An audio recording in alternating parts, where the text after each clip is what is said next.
देख रहे हो अपना पसंदीदा चैनल लद्दाख समाचार आवाज़ घर घर में। Thank you guys, subscribe our channel. औज़ुबिल्लाहिमिनश्शैतानिर्रजीम, बिस्मिल्लाहिर्रहमानिर्रहीम, अस्सलाम वालेकुम वजुले। तो आज का जो प्रेस कॉन्फ्रेंस देने का मकसद सोनम वांगचुक की भूख हड़ताल तोड़ने पर और जवानों की इस मेहनत के रंग लाने पर मजबूर किया हुकूमत को। इसके बाद हमारे हसन तमन्ना साहब आप लोगों को तफसील के साथ बताएंगे। बिस्मिल्लाहिर्रहमानिर्रहीम। चेयरमैन साहब, तो मेंबर समाज, अस्सलाम वालेकुम मीडिया हजरत। आज जो ये प्रेस कॉन्फ्रेंस देने जा रहा है, ये सबसे पहले तो हम जनाबे सोनम वांगचुक, जिनकी ज़िंदगी हमारे लद्दाख के लिए बल्कि पूरे हिंदुस्तान के लिए बहुत ही अहम और ज़रूरी था, और कल शाम को जिस तरह उन्होंने भूख हड़ताल अपना तोड़ा और इस आंधी बहरी गूंगी हुकूमत को भी झुकाने पर सीजीपी की जवानों ने और सोनम वांगचुक की अनथक कोशिश और उनकी मेहनत ने रंग लाई। आखिरकार हुकूमत को झुकना पड़ा और कल शाम से उन्होंने अपना भूख हड़ताल भी तोड़ा है। तो इस जश्न को हम गनीमत समझते हुए हमने ये प्रेस कॉन्फ्रेंस देने का प्रोग्राम किया, क्योंकि कहीं न कहीं जवानों की जीत और सोनम वांगचुक की मेहनत काविश की बदौलत है। दूसरे नंबर पर हम ये भी कहना चाहते हैं कि सत्ते के नशे में डूबे हुए इस सरकार को, जिन्होंने 25 दिनों तक इनकी बिल्कुल नहीं सुनी और आखिरकार इन जवानों ने जंतर मंतर से लेकर बहुत सारे दूसरे जिलों में भी इनका गूंज उड़ना शुरू हो गया और ये आंदोलन रोज बरोज बढ़ने लगी। तो और जिस तरह अपोजिशन की लीडर भी और बहुत सारे जो सोशल काम करने वाले हैं, सामाजिक काम करने वाले हैं, उन्होंने अपना योगदान इसमें दे दिया। बहुत सारे एक्टरों ने भी अपना योगदान इनमें दे दिया। तो कहीं ना कहीं ये हुकूमत लाचार हो गई। एट लास्ट कल शाम को बीजेपी की तरफ से जेपी नड्डा साहब वहाँ पे आए और उन्होंने सोनम वांगचुक को भरोसा दिलाया कि कहीं ना कहीं हमारे से कुछ गलती हुई है और हम इनको सुधारने की कोशिश करेंगे। और सोनम वांगचुक ने भी उनसे लिखित में ले लिया कि जिस प्रोटेस्ट में मेरे इस आंदोलन में मुझे यहाँ से इस जंतर मंतर से अगवा करने के बाद लोगों पे अत्याचार करके उन स्टूडेंटों पर लाठीचार्ज की, उन्हें बहुत सारे को बंद किया। तो जितने भी स्टूडेंट हो, नागरिक हिंदुस्तान के, उनको कानूनी कोई कार्रवाई नहीं की जाएंगी, ये भरोसा उनसे लिख के ले लिया। तो हम समझते हैं ये एक हक की जीत हुई है और इसमें कहीं ना कहीं इन जवानों की और जो भी शख्स इसमें अपना समर्थन दिया है उनकी जीत हुई है। इसके लिए बहुत बहुत हम मुबारकबाद आम आदमी पार्टी की करगिल की तरफ से पेश करते हैं। और तीसरी बात, हमारे इस लद्दाख खत्ते में, लेह में 20 जुलाई के बाद वहाँ पे एक जिंदाबाद मुर्दाबाद की एक नारे लगाते हैं। तो हमें समझ में नहीं आता है ये हुकूमत के पीछे दौड़ने वाले इन अफरातों की, इन बीजेपी के चाहने वालों की, कि ये किस बात पर जिंदाबाद मुर्दाबाद नारे लगा रहे हैं। वहां पे एक ड्रामा जैसा लोग बीजेपी के मफलर टोपी पहने हुए एक वहां पे एक ड्रामा बनाया जा रहा है कि इस आंदोलन को कहीं ना कहीं डाइवर्ट किया जाए। तो इस तरह बचपना काम कर रहे हैं बेशर्मी काम कर रहा है।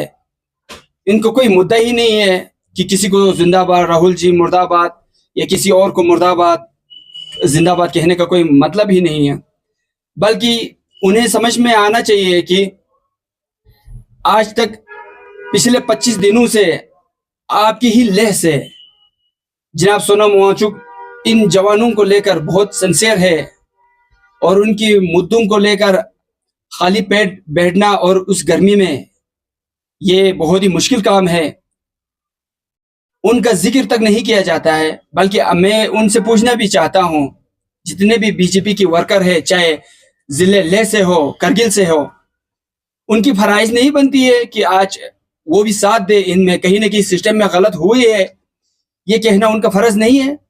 मैं पूछना चाहता हूं उनसे। तो उन्होंने चुप ही रहना मुनासिब समझा और कभी मुंह नहीं खोला। आखिरकार उनकी आकाए झुकने पे मजबूर हुए और यहाँ पे जो हमारे लेह में जो आका बने फेर रहे हैं वो लोग अभी भी टस से मस नहीं है।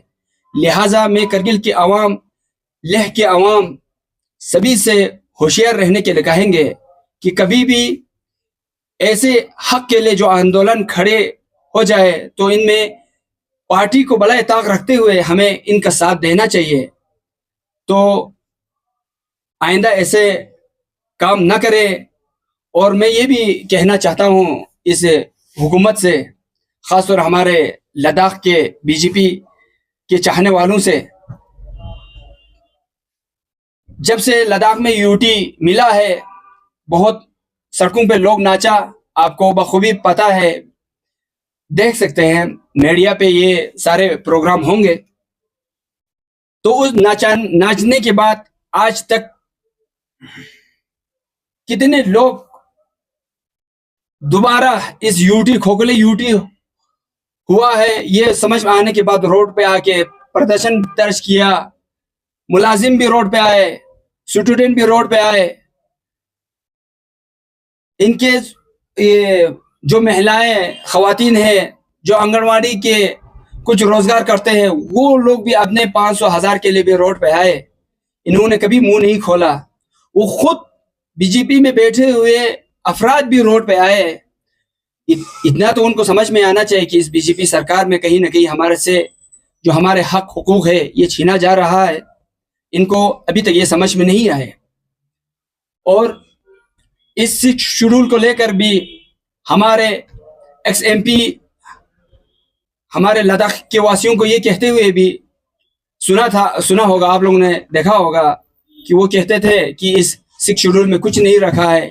लेकिन आज जब सरकार को मैं धन्यवाद कहना चाहूँगा, एपेक्स KDA के मेंबरान को, जिन्होंने अनथक कोशिश की और अपना जो 4 एजेंडा है उन पे कहीं ना कहीं हुकूमत को आहिस्ता आहिस्ता कहीं ना कहीं कानून बनाते हुए अपने खेमे में झुकाया। ये उन अशखास के, उन सियासतदान लीडरों की मेहनत और कोशिश की वजह से आज कहीं ना कहीं हमारे इस जिले में, लद्दाख में उनका मांग पूरा होते हुए हम देख रहे हैं।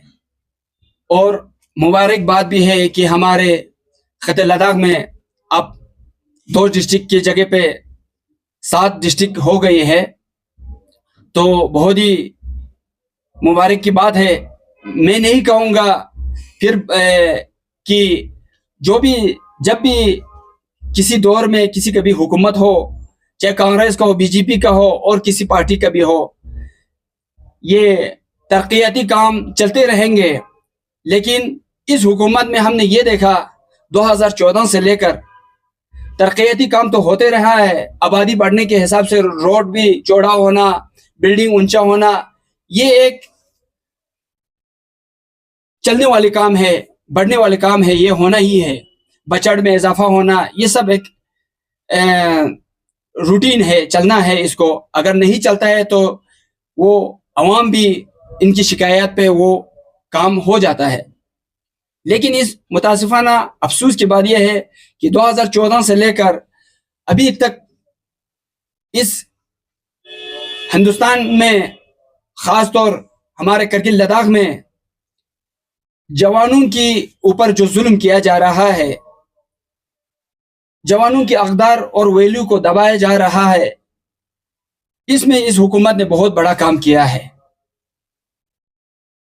मैं ममनून मशकूर रहूंगा हमारे केडीए एपेक्स के लीडरों का, जिन्होंने दोबारा से इस हुकूमत के साथ वार्तालाप करके बात को आगे बढ़ाया और अपना मांगे जो है कहीं ना कहीं 6 शेड्यूल प्रोविजनल ए से जे तक कुछ जो प्राविधान होता है उनमें अपना दर्ज किया, और कहीं ना कहीं हमारे ज़िलों में डिस्ट्रिक्ट भी हमें मिला, तो उनका भी मेहनत है।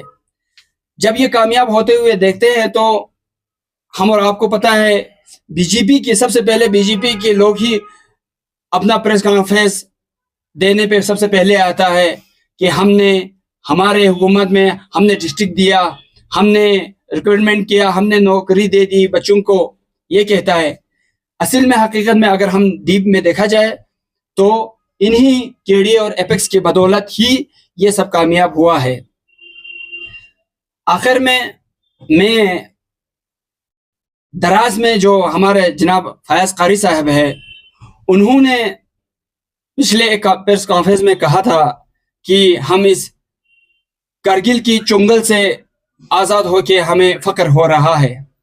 जनाब फयाज कारी साहब ऐसा नहीं कहना चाहिए था, क्योंकि वक़्त के हिसाब से, आबादी बढ़ने के हिसाब से, पॉपुलेशन बढ़ने के हिसाब से कहीं ज़िले, कहीं डिस्ट्रिक्ट, कहीं स्टेट बढ़ता है। तो आप कल तक डिस्ट्रिक्ट करगिल के अंदर बहुत सारे इलाके, सांगू से लेकर चिकतन, शकर चिकतन, संस्कार सब थे, सब इसी डिस्ट्रिक्ट करगिल के अंदर ही काम करते थे, यही से अपना प्रोजेक्ट हासिल करते थे, तरक्की हासिल करते थे। आज आपको पहला ही डिस्ट्रिक्ट मिलने पर आपने करगिल के इस डिस्ट्रिक्ट को इतना नहीं कहना चाहिए था। आइंदा होशियार रहे, क्योंकि हम किसी भी माँ बाप को, जब कोई बेटा पैदा होता है, बेटी पैदा हो जाता है, तो पैदा होने के बाद वो माँ बाप नहीं बन जाता है, एक उम्र के बाद वो माँ बाप बन जाता है। इसी तरह इस खत्ते लद्दाख में भी आबादी बढ़ने के हिसाब से डिस्ट्रिक्ट बढ़ जाता है, तो अपने माँ बाप को नहीं बोलना चाहिए, अपने माँ बाप का इज्जत रखना चाहिए। आइंदा होशियार रहे। पार्टी में आप रहे कोई बात नहीं, लेकिन जो भी मुंह में आए अनाप शनाप नहीं कहना चाहिए। हमें उम्मीद है आइंदा आप सोच समझ के इस खत्ते लद्दाख के फ्यूचर के को लेकर अच्छी बातें कहेंगे इंशाअल्लाह। और आखिर में हम तमाम मेंबरान और मीडिया हजरात का बहुत ममनून और मशकूर रहूँगा कि आप लोग आए और हमारे इस छोटी सी प्रेस कॉन्फ्रेंस को आप लोगों को दिखाने पर आपने जो यहाँ पे कोशिश की, बहुत बहुत शुक्रिया। अस्सलाम वालेकुम।